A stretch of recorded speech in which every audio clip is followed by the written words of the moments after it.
Yesterday's games gave us plenty to sink our teeth into, with Cloud9 falling to Evil Geniuses and 100 Thieves rising to the top. Hello, and welcome to the LCS Countdown, where for 30 minutes we'll discuss the top teams in the LCS, what's going on with TSM, and what makes a good call good before the timer reaches 0 and we jump into Champion Select. As always, I am here today with Primal, High, and Freak. Gentlemen, let's dive, all of those things. Let's just straight go. into it. Let's do all of the verbs right into the action. Yeah, I want to get your thoughts on what Day 1 delivered this week. Starting off with Evil Geniuses giving Cloud9 their first loss of spring. Yeah, it's the first game where Cloud9 did not play against flashless top lane, and Blabber couldn't just first blood a Camille. It went a lot worse for Cloud9. EG overall, though, credit to them. I think they played a very good game overall. Impact got to play a tank and just play weak side top, and the other four just ran over everybody. I mean, Svenskeren was massive. Jizuke farmed up an absolute storm and did plenty of damage. And Cloud9, they tried to find themselves a comp where Perkz was the supportive Shirelia's Galio in mid, and they'd play around Blabber and everyone else, and it just did not come together. EG had a good early start, and C9 couldn't turn it back around. Yeah, and I think this team has just been gaining in power level, since pretty much the beginning of spring. We've seen Jizuke perform really consistently at a high level now. And we also saw Deftly, who's been sort of getting steady hype, perform super well against Sven. He managed to reverse a dive that Sven went in for. So overall, I think a lot of the pieces of this team are coming together. Yeah, yesterday there were... Oh, sorry, Hi. Get in here. I was going to say... Since you bring up the power level, what does it say on the scatter, Primo? What do you put them at? It's like 8,999. Oof.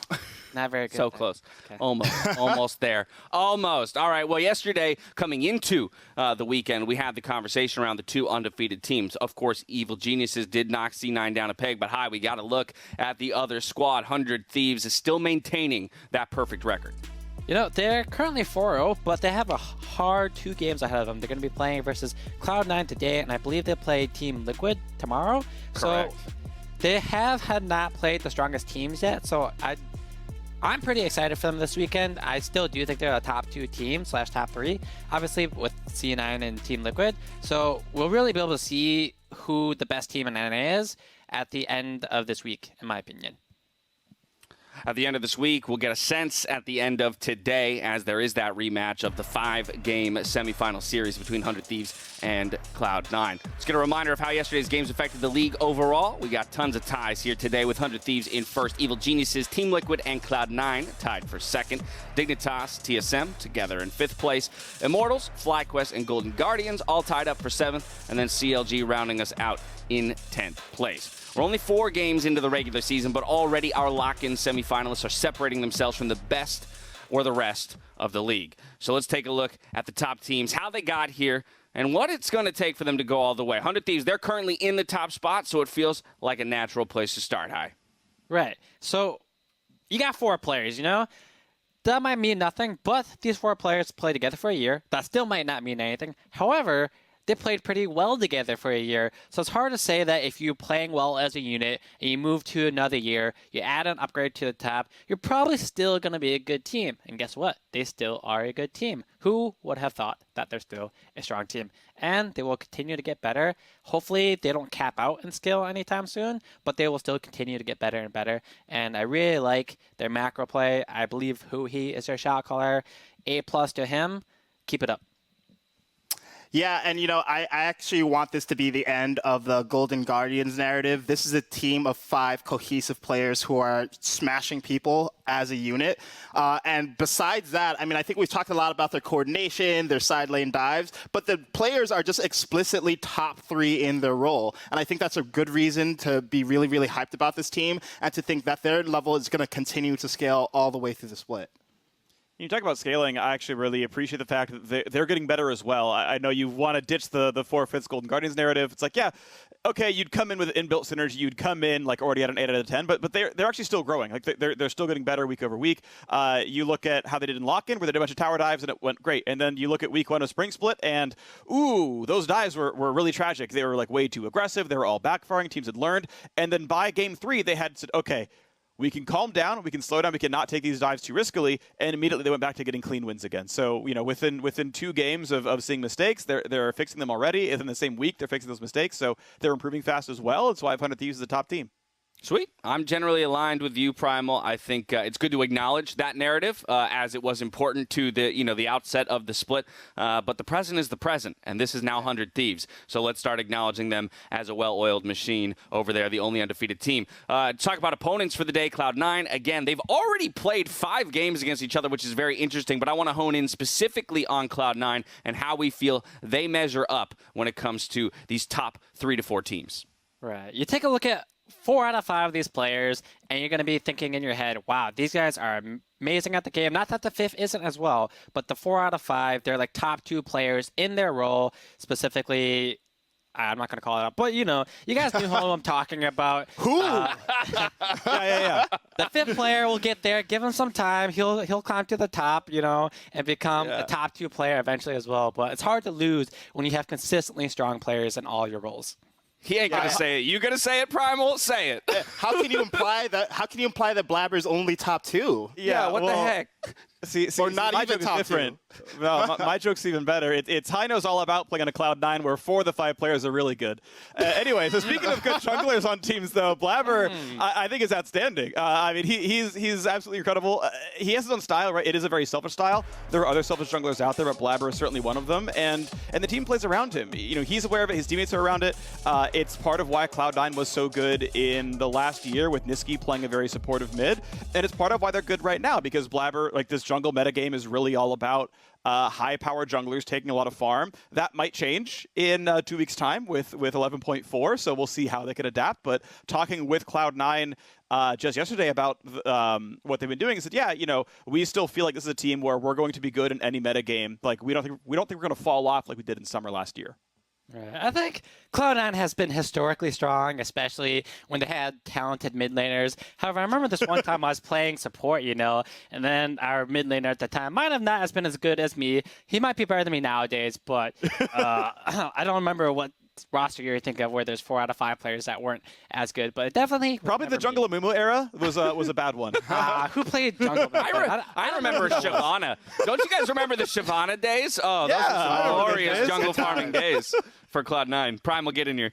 Yeah, hi. So nice of you to shout out all the legendary C9 mid laners like Niski, and I think that's it. So talking a little bit about Cloud9, I think up to this point in the split, people have been sort of ragging on Fudge, saying that he's a weak point in the team. I think he's actually been pretty good these last 2 weeks, but despite him being okay to good, the team still lost yesterday. So I think there's reason to be concerned. I'm personally not convinced that they're 4 out of 5 top 2 players. I think Perks and Sven have been top 3-ish, and we saw some issues yesterday with Sven messing up tower dives. We've seen him get caught mid-event sometimes. So overall, I think this team is super good, and their perspective all top 2 in the role, but I do not think they've all been playing at a top 2 level yet. So I do want to come right back to you now as we look at Team Liquid Primal, because pretty good is good for Cloud9, but I'm not sure pretty good is good enough to take down a team like Team Liquid when you look at this lineup. It's not. And this is a team that definitely has top 2 players in every position, arguably top 1. Actually, I don't even think it's arguable for top in support right now. So this is a team that is, look, it's the Yankees of, the LCS right now. I think any team that's looking to take them down end of the split has to look at the roster and say, hey, do we think our peak level compete with their peak level? Because I think if TL is operating at 100%, there's no one who can touch him. Hi, what's your assessment of the Team Liquid roster? I agree. Core JJ, number 1. There's a close second and third, like between Vulcan and Hui. But mid lane, I think, is pretty strong, number 1. Jensen's a really strong mid laner. I have a history of playing versus him. He might have been one of the legendary C9 mid laners in the past. I don't know. Maybe Primal is just being, selective memory and forgetting about the most important one. And that's it. Just Niski and Jensen. Yeah, cool. Yeah, and then top lane, I actually think top lane's a little bit arguable between Alphari, Someday, and Impact. You can't really talk about number 1 top laner without, at the very least, bringing up Someday and Impact. It would be a disservice to both those top laners not to bring them up. And then finally, I don't like you ragging on Sven like that. I feel like he's a very arguable number 1. You're going to compare my boy Sven to Tactical. Granted, I don't think Sven's actually my boy. I don't think I've ever talked to him, and I've and talk about it. But, you know, Oh my God. if I were to ask him about my Just boy, threw him away. he might say 50% chance. I don't know. But he's a really solid AD carry, right? Come on. I have never seen momentum die so quickly in a sentence I than I can't call just someone did. my boy Hyde if just they're reverse not going to sweeps his say, own you know? point. It's amazing. You're right. That's a Hey. true Cloud9 tactic right there. He can Okay, still be there's a number one also player, but not my boy.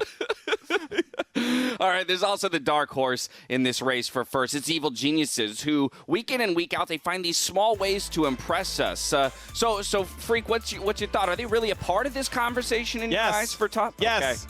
Okay, Evil Geniuses are part of the convo for winning the split. I thought that when they announced the lineup, once they locked in Jizuke as their 5th and final starting member. The fact that they just beat Cloud9, like, they clearly are capable of beating teams that people call maybe the best team in the league, which means they're capable of being the best team in the league. I'm not saying they are the odds favorite to win and go to MSI for North America, but they are absolutely, like, they're 3rd or 4th in the list, and that means that yes, they're part of that crew. I mean, I guess if a non-zero chance of winning the split means they're in the conversation, yeah. Look, I'm Is not hating on this Cloud9 on the team. list for you, Kaizen? Yeah, well, I mean, Then Cloud9's EG's in the list. No. Cloud9's at like a 20 to 30. EG's at like a 10 to 15, right? Because That's at the end pretty of the high. day, that's pretty pretty good. high. That's pretty good. So they're in the conversation, but it's Yeah. a technicality. Okay. Fair enough. Out of curiosity, Primal, is that the final team, though, that has a non-zero chance? Is that where you draw the line after EG? Everyone else is like 0 to negative. Okay. Yeah, Negative beautiful. chance. Oh, beautiful. I love it. We're entertaining the negative percentage chances here in the LCS Yeah. this year. I like it. All right, we'll keep a close eye on those teams over the next weeks to see who remains on top. Who knows? We might just have a 4-horse race. But let's take a look at who's facing off on the Rift today. We kick off with FlyQuest versus Counterlogic Gaming. TSM taking on Team Liquid a little later on. But our big ticket matchup is Game 2, delivering an exciting rematch of the 5-game lock-in semifinal between Cloud9 and 100 Thieves. For a preview of that matchup, we're going to hand it over to the casters themselves, bringing you the call. It's pastry time, and Azael. Take it away, gentlemen.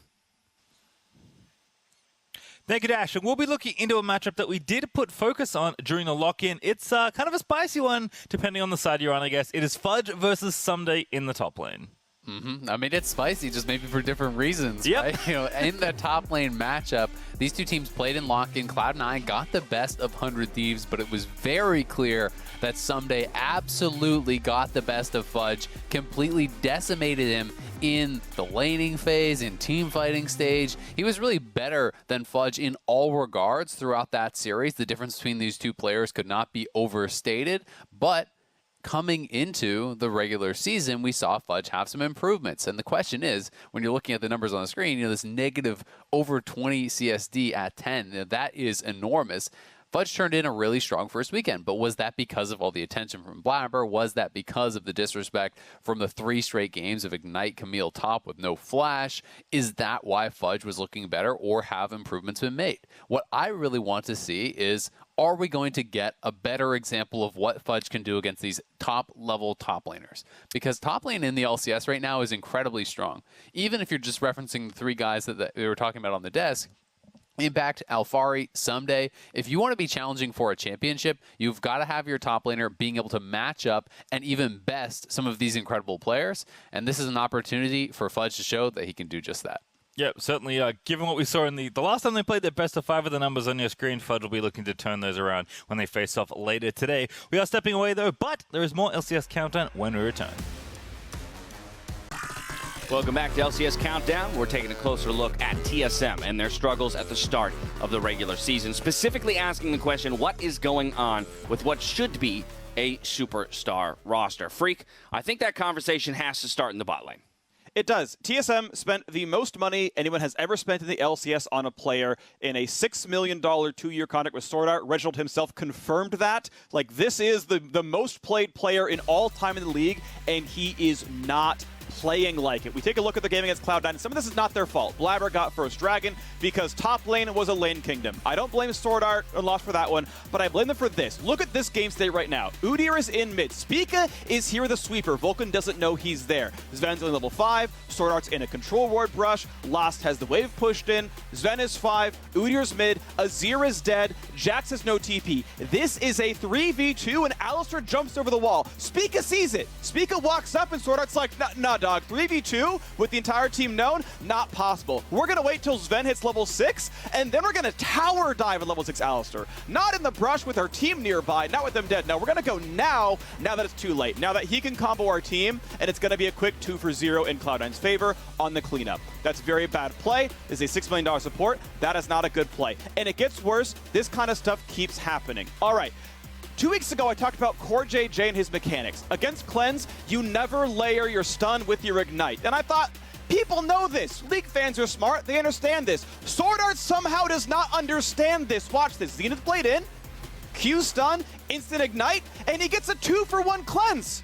This is basic. This is basic Ignite timing, and Sword Art, these $6 million support, doesn't understand how Cleanse works. It's shocking, but it's okay. It's a 3v2. It's time to tower dive Sven again. So Sword Art, with a channeling misfortune in his face, stuns an Alistar. It loses half his mana bar, half his health bar. Look at this. Spica is here on his screen. And what's funny is Sven knows this. Like, Sven is inting in this fight. Lost his baiting. Lost like, Vulcan, hit me. Let's go. I've got my ulti. No problem. Spica comes down. Sword Art stuns the Atlas. Spica came down.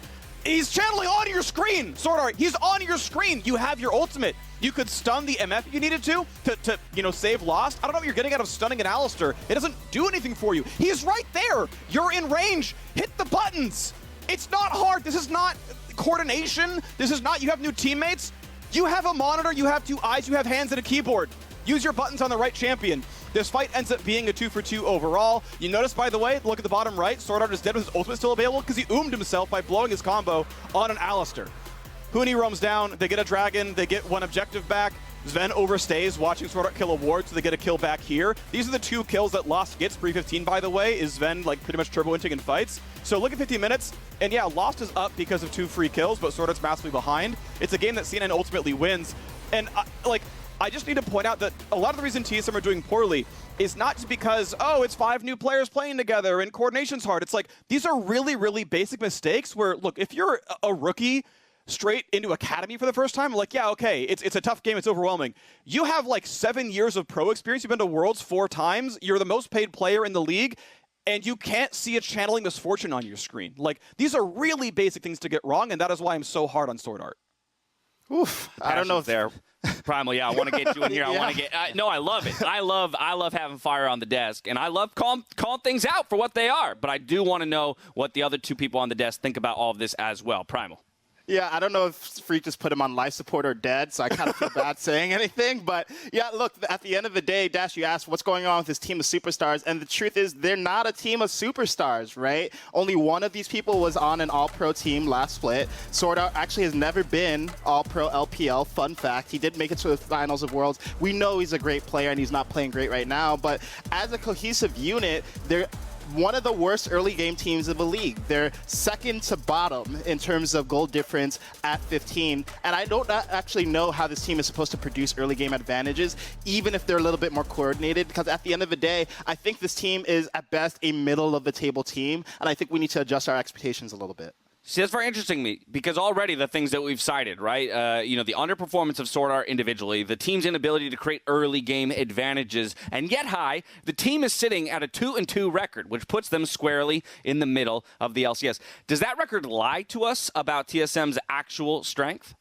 Right. Well, first and foremost, to address a bit of the flame on Sword Art, normally when I watch pro games, and for me, how I determine if a player is good or not is, are they making plays that I wouldn't, that are succeeding? When I watch these plays that we just saw in the clip, I can basically do things better than Sword Art can in those clips, and that's not what you want to see for someone that's getting paid $6 million. For example, I remember there was like the sick play that Jizuke did in Lock-In where he was playing like Echo or something like that, and I got like a double kill. I couldn't do that. I might have gotten one, but I would have gotten both. That's why I'm not pro anymore. But I watch these plays from Sword Art, I'm like, I could do those better. So I do agree he does have to work on it because he's a world champion player. So hopefully he picks it up. But as far as TSM itself, they're having problems outside of the game. Before you even move into how to play your character, you have to pick the right characters in the first place. They have issues in draft where they don't counterpick the correct lanes, they don't have good counter picks, and they lack certain character picks that are meta right now that they don't play and have to ban every game. So I'd like to see their drafting evolve as time goes on, and then we can talk about the game itself. But until then, let's get their drafting better. Let's get better setups for them to be in winning positions, and then we'll talk about their macro and their micro play. All I took away from that is goodbye Sword Art and welcome to TSM High. So welcome to TSM High. I only just hit but- Masters, dude. This guy's rank 1. I'm just Masters. That's it. Can I not You be need a shot controlled? I don't caller. want to lose high on the desk. Do I not get a say? No, Like, Sword Art will on. come on the desk. We get Okay, Sword Art. I'll sell high for $6 million. Whoa. All right, I will Wait, accept you? the $6 million Who gets offer. the $6 million? Reggie, if you'd like to forward the paperwork to my office, we can get that pushed through immediately. All right. We say we want better decision-making from the LCS teams. Perfect transition. But that can be a very nebulous demand. So with 3 of the best brains on the broadcast, I want you to grade some of the macro calls that we've seen so far this year. They live in that gray area of good or bad. Let's start with a call made in Golden Guardians versus Immortals, which was a back-and-forth game that basically came down to shot calling. Hi, take it away. Right. Now, I'm not going to speak for the rest of this game because I have a lot of things I dislike about it, like 99% of the game. However, this one play, this one call where they went for a base race with Baron, I do approve of, because had they had just recalled, they would not have been able to defend their bottom turret and inhibitor and would have just lost it instead. But with them faking this base race to protect their bottom inhibitor and get to make usage of the Baron after, I give them an A+ for that. The rest of the game, I give them a C or something, maybe lower depending on the time state, but... That's fair. All right, we're just identifying the play, though. We don't need to grade the whole game. Next up, we have a FlyQuest versus Team Liquid around the Elder Dragon. We'll take Yeah, so first it must be said that TL did make a good call here, but I think Fly's call here was pretty bad on several levels. First of all, if you look at the state of the game, this is their second Drake. It's not slow point, it's not a game where it's even close, right? And their win condition is get a big objective like Baron and get back into the game when you're 7k behind. In addition to all that, they didn't ward Baron. They know there's a champion who can take Baron really quickly in Aphelios, and they have zero coverage, no one even in the remote vicinity of the Baron. So I think this is a really, really bad call by Fly, and I give them a D-. I actually would love this call if they only do one thing different. Now, you see, when you're playing jungle, you probably don't need your entire team to help you the dragon. So I would have just liked if they went mid and had the jungler solo dragon, because they should take that dragon. They can take that dragon and accelerate them towards soul point, and they would lose nothing for it. It's just you don't need 5 people to kill dragon. You can probably have someone solo it, and everyone else pushes mid and or cover Baron. But All right. I'll give it a C. A C, okay. All right, there we go. Passing grade. A passing grade Okay. if things go a little bit differently. But that's kind of interesting, identifying, the win conditions that Primal had said, and then, melding it with the play that was actually made. And, hey, you can find the right answer. So there's improvements to be made there, but at least we know where to target. EG versus 100 Thieves. Engage instead of Elder. What are we thinking here? Yeah, so this is them looking at Elder Dragon. They're starting it up. The team is coming around. Jizuke summons mid and then comes around. And they realize Alistar's on a flank and Camille's on a TP. So this is now a temporary 5v3. And they're going to be collapsed. Dragon will not die in time. So the call is Ignar. You're going to ult in. We're going to go. Let's do this. Like we try to bait them in. Ward comes down and it's like, all right, can we get FBI? And FBI turns it. Demonte runs away. If the charm knockup lands, it's a great fight. Because I think they win that one. Yeah, he has flash, but if he wouldn't have flashed it, then he's dead. So yes, this play is catastrophically bad. As the result, it's something like a 4 for 0. But the call to say, look, we're already getting flanked. They're already ready for this dragon. We can't rush it down. Let's fight instead while Camille is nowhere in the battle. That is a good call. Just unfortunately, Ignar didn't quite land it. The FBI did a great job juking. Good calls can end poorly if the execution is bad. Now, turning our attention to Game 1 with just 2.5 minutes to go. CLG, they still don't have their full starting roster. But despite their rough start so far this spring, they seem to have given themselves a running start in the early game, at the very least, Primal. Yeah, look, I think people have been a little bit hard on CLG. At the end of the day, they don't have their full roster, and they have been getting into winning positions. At least this team can say they were in a position to throw. Right? Yeah. Now, I'm not saying CLG is going to win the split. I'm not even saying that they're going to make playoffs. It's a little late to not have their starting jungler. But overall, I think with the addition of RJS, I think with the early games they're able to produce, with some of the production we've seen out of the bottom lane, there are things to look forward to in the future for CLG. Yeah, I agree, and especially in the bottom lane, talking about that, I think Turtle has been really, really good for the last year and a half. So, like, I think he's pretty much maybe the last 9 months of his tenure on FlyQuest were very good. He's been good here on CLG as well. There's a nice combo there, root into a knockup that you can no longer really dodge. Yeah, sure, Tactical maybe could have flashed it. He knew the feathers were there, but it's still a good sort of bait by CLG. It's a good play overall. And these two are doing nicely. They have overall lane leads across the games that they're playing, so they're up against the the region's best and are excelling there. The shot calling needs to get cleaned up, yeah, sure, but these two are a core component of why CLG are doing well in the games that they're at least holding on to. All right, Also, Primal.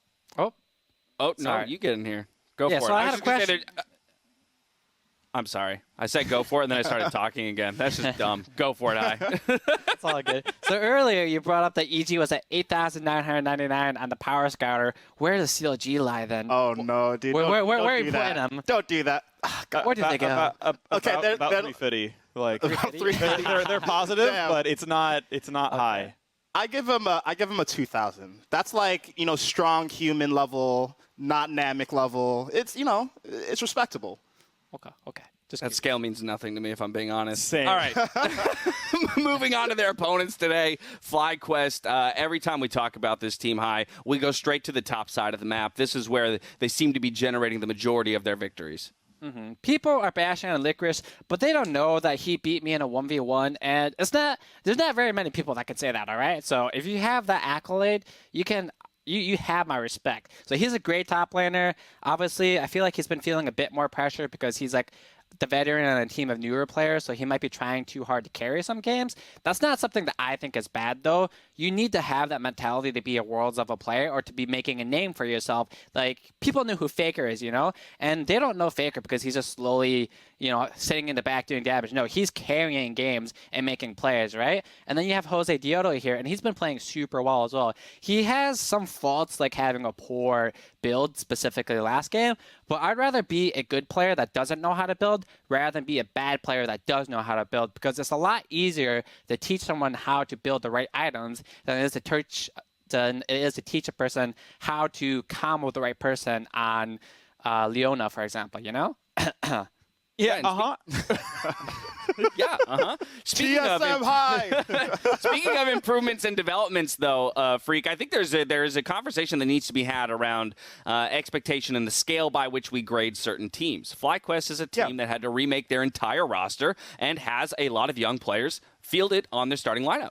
Yeah, exactly. There's roughly two kinds of rosters in the LCS this year. There's the ones who spent big trying to win the entire title, and ones who are building development rosters, where there's a couple of veterans who have a lot of experience, like Jose Diodo and Licorice, and then a bunch of people who are fairly new to the scene, with Palafox and Diamond especially being new to the LCS this year, being rookies this year. As a development team, FlyQuest are doing very well. I think they are the best of the development organizations. They're the best of the development teams, in performance. And for a squad who got all their starters taken away, they built a new roster this year that looked pretty good. I think they're playoff bound. Ooh, playoff bound. That's what I like to hear. Yeah, we'll have to see in the games to come. FlyQuest versus CLG. I'm getting word that the teams are ready, so it's time for us to hand it over to the casters to get ourselves into game one of the day. Enjoy.